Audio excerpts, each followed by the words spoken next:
Иницијативата која следен инсистира власта да воведе така наречен инспектор. Тие поднесоа официјално барање до владата, велејќи дека вака секој граѓанин ќе знае во каков објект седнува, а целта е да се знае дали се безбедни локалите. Тоа ќе биде страна каде што секој од нас ќе може да го напише името на субјектот на локалот каде што планира да пие кафе, да се забавува и така натаму, со што таму на таа страна ќе се објави цела документација, сите инспекцијски надзори, дали се позитивни или негативни. Тие велат дека се подготвени да ја помогнат на власта за да го реализира инспекторот, но имаат и други барања, особено во делот на правосудството, кои етапно ќе ги доставуваат. Едно од нив е и промена на начинот на полагање на правосуден испит, но не знаат дали ќе добијат поддршка од владеачките партии.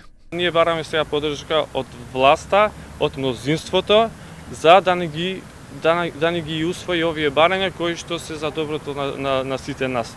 Од некоја политичка партија конкретно, мислам можно да има, но тоа не значи дека они например би го имале мнозинството за тие да поминат во собрание. Од кое следен истакнаа дека тие самите нема да прераснат во политичка партија. Иницијативата започна да функционира по сообраќајката во која животот го загуби младата Фрусина Кулакова.